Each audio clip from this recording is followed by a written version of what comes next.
പ്രവാസ ലോകത്തെ വാർത്തകൾ. വെട്ടിക്കുറച്ച UAE സർവീസുകൾ പുനഃസ്ഥാപിച്ച് എയർ ഇന്ത്യ എക്സ്പ്രസ്. പ്രവാസി മലയാളികൾക്ക് ആശ്വാസം. എയർ ഇന്ത്യ എക്സ്പ്രസ് കേരളത്തിൽ നിന്നും ഗൾഫിലേക്കുള്ള വെട്ടിക്കുറച്ച സർവീസുകൾ ഭാഗികമായി പുനഃസ്ഥാപിച്ചു. തിരുവനന്തപുരം ദുബായ് അബുദാബി സർവീസുകളാണ് പുനഃസ്ഥാപിച്ചത്.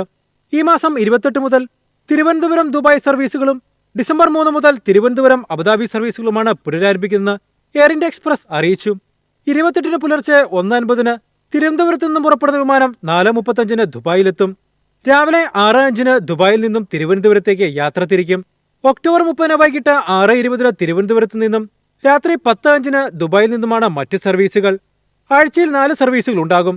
തിരുവനന്തപുരത്ത് നിന്നും രാത്രി 7:55-ന് പുറപ്പെടുന്ന വിമാനം 10:55-ന് അബുദാബിയിലെത്തും.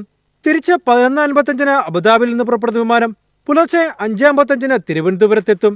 ആഴ്ചയിലാകെ 3 സർവീസുകളുണ്ടാകും. അതേസമയം തിരുവനന്തപുരത്ത് നിന്നും Doha, Manama, Muscat, Riyadh, Sharjah എന്നിവിടങ്ങളിലുള്ള സർവീസുകൾ പുനഃസ്ഥാപിച്ചിട്ടില്ല. മാത്രമല്ല, കോഴിക്കോട്, കണ്ണൂർ, കൊച്ചി വിമാനത്താവളങ്ങളിൽ നിന്നും ഗൾഫിലേക്കുള്ള സർവീസുകൾ പുനരാരംഭിച്ചിട്ടില്ല. കൊച്ചിയിൽ നിന്നും അബുദാബിയിലേക്കുള്ള സർവീസുകൾ 7-ൽ നിന്നും 4-ആക്കി വെട്ടിക്കുറച്ചിരുന്നു. സലാല സർവീസ് റദ്ദാക്കുകയും ചെയ്തിട്ടുണ്ട്. കണ്ണൂരിൽ നിന്നും കുവൈത്ത്, ദമാം, ജിദ്ദ സർവീസുകളും റദ്ദാക്കിയിട്ടുണ്ട്. മറ്റിടങ്ങളിലേക്ക് സർവീസുകളും വെട്ടിച്ചുരുക്കി. കോഴിക്കോട് നിന്നും അബുദാബി, ഷാർജ, ദമാം, കുവൈത്ത് തുടങ്ങിയ സ്ഥലങ്ങളിലേക്കുള്ള സർവീസുകളും വെട്ടിച്ചുരുക്കിയിരുന്നു. ഇതൊന്നും പുനഃസ്ഥാപിച്ചിട്ടില്ല. നിരക്ക് കുറഞ്ഞ സീസൺ പരിഗണിച്ചാണ് കേരളത്തിൽ നിന്നും ഗൾഫിലേക്കുള്ള സർവീസുകൾ എയർ ഇന്ത്യ എക്സ്പ്രസ് റദ്ദാക്കുകയും വെട്ടിച്ചുരുക്കുകയും ചെയ്തിരിക്കുന്നത്. News desk MyFin TV. സൗദിയിൽ വമ്പൻ പദ്ധതി പ്രഖ്യാപനങ്ങൾ വരുന്നു. 3 ലക്ഷത്തോളം തൊഴിലവസരങ്ങൾ സൃഷ്ടിക്കപ്പെടും. മക്കയിൽ ഹറമിനോട് ചേർന്ന് വമ്പൻ പദ്ധതിയാണ് സൗദി കിരീടാവകാശി മുഹമ്മദ് ബിൻ സൽമാൻ പ്രഖ്യാപിച്ചിരിക്കുന്നത്. 1.2 കോടി ചതുരശ്ര കിലോമീറ്ററിൽ നടപ്പിലാക്കുന്ന കിങ് സൽമാൻ ഗേറ്റ് പദ്ധതിയുടെ പ്രഖ്യാപനമാണ് പ്രധാനമന്ത്രി കൂടിയായ മുഹമ്മദ് ബിൻ സൽമാൻ നടത്തിയത്. ആധുനിക നഗരത്തിന്റെ യഥാർത്ഥ മാതൃക ലോകത്തിന് കാണിച്ചു നൽകുന്ന തരത്തിലുള്ളതായിരിക്കും സൽമാൻ ഗേറ്റ് പദ്ധതി. ലോകത്തിന്റെ വിവിധ ഭാഗങ്ങളിൽ നിന്ന് കോടിക്കണക്കിന് തീർത്ഥാടകരെത്തുന്ന മക്കയിലും പരിസരത്തും വൻ വികസനമായിരിക്കും പദ്ധതി വഴി നടപ്പിലാക്കുക. അടുത്ത 10 വർഷത്തിനുള്ളിൽ 3 ലക്ഷം പേർക്ക് തൊഴിലും ലഭ്യമാകുമെന്നാണ് വിലയിരുത്തൽ. പദ്ധതി നടപ്പിലാക്കുന്ന റുവ അൽ ഹറം അൽ കമി കമ്പനി ഡയറക്ടർ ബോർഡ് ചെയർമാൻ കൂടിയാണ് കിരീടാവകാശിയായ മുഹമ്മദ് ബിൻ സൽമാൻ.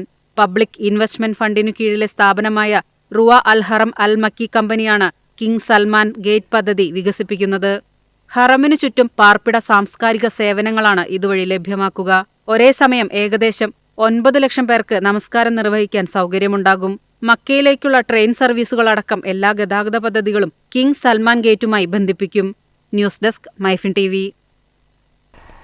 ബ്രിട്ടനിൽ സ്കിൽഡ് വിസയ്ക്ക് ഇംഗ്ലീഷ് പരീക്ഷ നിർബന്ധം. തൊഴിലന്വേഷകർക്ക് സെക്യൂരിറ്റി തുകയിൽ വർധന വരുത്തിയിട്ടുണ്ട്. ലക്ഷ്യം വിദേശ ജോലിക്കാരുടെ എണ്ണം നിയന്ത്രിക്കൽ. നൈപുണ്യം ആവശ്യമുള്ള ജോലികൾക്കായുള്ള വിസ അപേക്ഷിക്കുന്നവർ കൂടുതൽ കടുപ്പമുള്ള ഇംഗ്ലീഷ് പരീക്ഷ പാസ്സാകേണ്ടി വരും. ഇത് സംബന്ധിച്ച നിബന്ധന 2026 ജനുവരി 8-ന് നടപ്പിലാകും. A-ലെവൽ ഇംഗ്ലീഷ് പരിജ്ഞാനമില്ലാത്തവർക്ക് ഇനി അപേക്ഷിക്കാനാകില്ല. ഇംഗ്ലീഷ് സംസാരിക്കാനും വായിക്കാനും എഴുതാനും ബ്രിട്ടനിലെ 12ാം ക്ലാസ് പാസ് ലെവലായ A-ലെവൽ പരിജ്ഞാനം ഉണ്ടാകണം. ബിരുദതലത്തിലുള്ള പഠന വിസയിൽ എത്തുന്നവർക്ക് പഠനശേഷം ജോലി കണ്ടെത്തുന്നതിനുള്ള കാലയളവ് 2 വർഷത്തിൽ നിന്ന് 18 മാസമായി കുറച്ചു.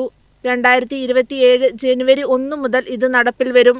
PhD തലത്തിലുള്ളവർക്ക് ഇത് 3 വർഷമായി തുടരും.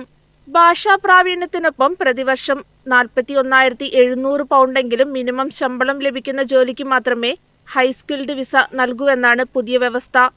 കനത്ത നടപടികളിലൂടെ ബ്രിട്ടനിലേക്ക് വരുന്ന വിദേശ ജോലിക്കാരുടെ എണ്ണം 1 വർഷം 1 ലക്ഷമായി പരിമിതപ്പെടുത്താനാകുമെന്നാണ് സർക്കാർ പ്രതീക്ഷിക്കുന്നത്. News desk MyFin TV.